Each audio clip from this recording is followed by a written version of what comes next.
Shalom,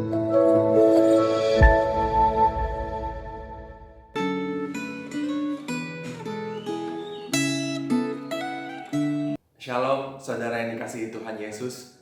Kita bersyukur hari ini boleh kembali membaca dan merenungkan firman Tuhan bersama-sama. Kita bersyukur untuk firman yang Tuhan telah berikan kepada kita, boleh terus menuntun kita dalam kehidupan ini. Mari kita kembali berdoa, kita memohon supaya Tuhan yang membantu kita boleh memahami firman-Nya, boleh terus dibentuk oleh firman Tuhan. Mari kita berdoa. Bapa kami yang di surga, kami bersyukur sekali lagi Tuhan untuk firman-Mu yang telah Engkau berikan kepada kami. Firman yang boleh terus menuntun kami dalam kehidupan ini. Firman yang sebentar akan kami baca dan kami renungkan bersama-sama. Karena itu Tuhan, kami mohon supaya Engkau sekali lagi mengurapi setiap kami dengan Roh-Mu yang kudus. Supaya ketika kami membaca dan merenungkan firman-Mu ini, kami boleh memahami apa yang Tuhan katakan kepada kami.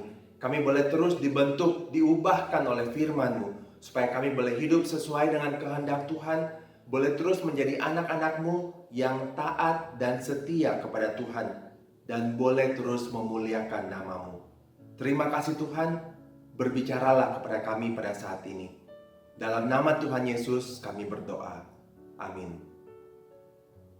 Saudara-saudara, hari ini kita akan membaca dari Yohanes pasal yang ketiga, dan saya akan membaca secara khusus dari ayat yang ke-27 sampai ayatnya yang ke-30. Yohanes pasal 3 ayat yang ke-27 sampai ayatnya yang ke-30. Demikian bunyinya. Jawab Yohanes, "Tidak ada seorang pun yang dapat mengambil sesuatu bagi dirinya kalau tidak dikaruniakan kepadanya dari surga. Kamu sendiri dapat memberi kesaksian bahwa aku telah berkata, Aku bukan Mesias, tetapi aku diutus untuk mendahuluinya. Yang empunya mempelai perempuan ialah mempelai laki-laki. Tetapi sahabat mempelai laki-laki yang berdiri dekat dia dan yang mendengarkannya sangat bersuka cita mendengar suara mempelai laki-laki itu. Itulah sukacitaku, dan sekarang sukacitaku itu penuh.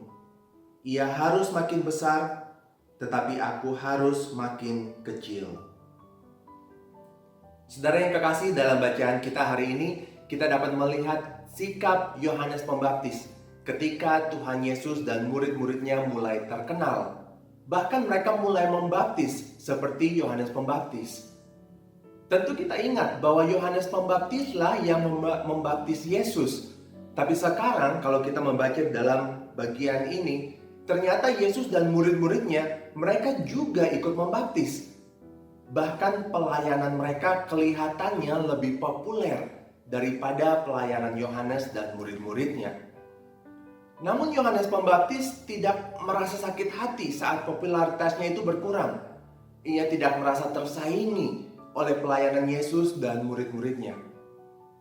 Di sini kita bisa melihat bahwa Yohanes sadar bahwa tugasnya adalah untuk mempersiapkan pelayanan Yesus.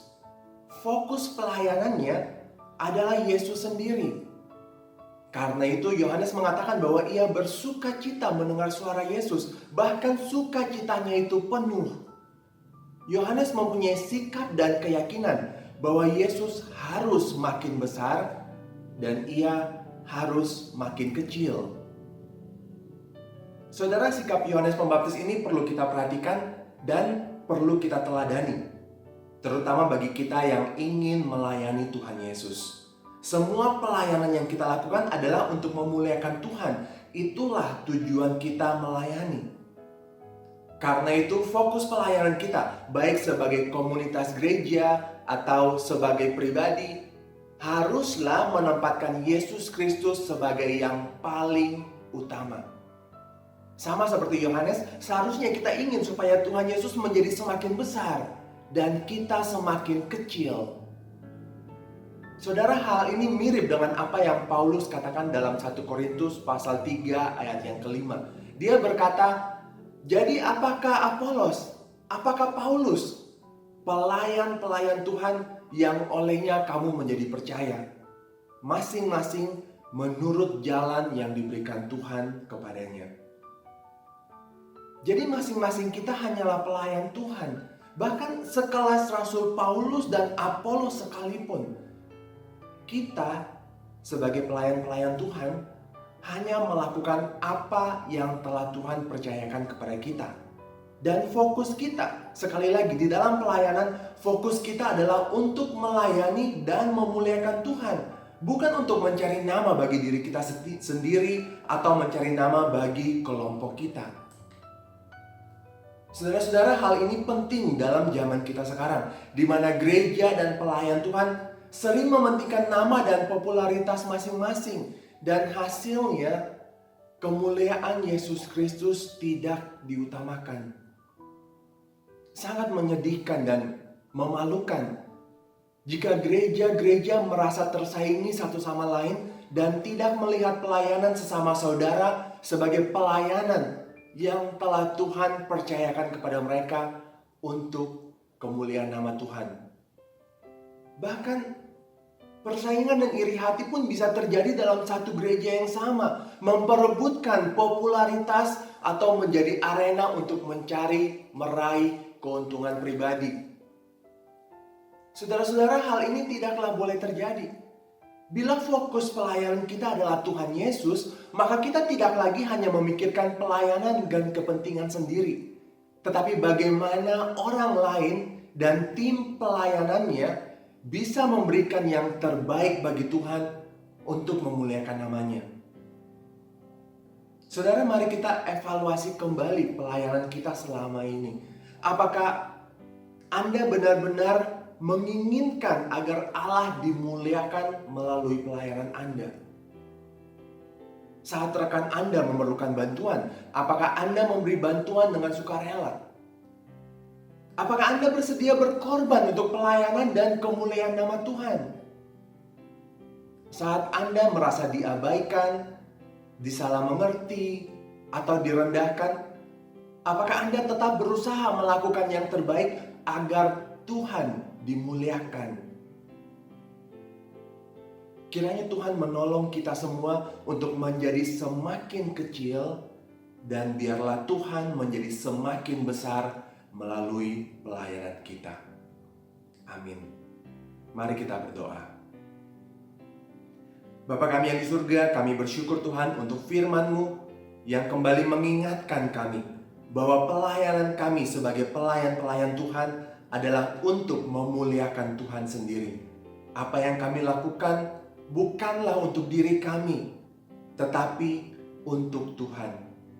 Kami bersyukur untuk teladan Yohanes Pembaptis yang mempersiapkan jalan dan pelayanan Tuhan Yesus. Bagaimana dia memahami bahwa apa yang dia lakukan itu dilakukan supaya Tuhan Yesus semakin besar, dan dia pun rela untuk menjadi semakin kecil. Tuhan, kami mohon supaya Engkau juga menolong kami boleh mempunyai sikap yang sama dalam pelayanan, supaya apa yang kami lakukan pun boleh memuliakan Tuhan, supaya Tuhan Yesus boleh semakin besar melalui pelayanan kami, dan biarlah kami sebagai pelayan-pelayan-Mu menjadi semakin kecil. Tolong kami Tuhan, supaya dalam pelayanan ini kami boleh sama-sama terus mencari kepentingan Tuhan, terus mengutamakan Yesus Kristus yang adalah Tuhan kami, yang adalah fokus dan tujuan kami di dalam pelayanan ini. Sekali lagi terima kasih Tuhan untuk firman-Mu ini. Biarlah Engkau yang menyempurnakannya dalam kehidupan kami masing-masing. Dalam nama Tuhan Yesus kami berdoa dan kami bersyukur. Amin. Tuhan Yesus memberkati.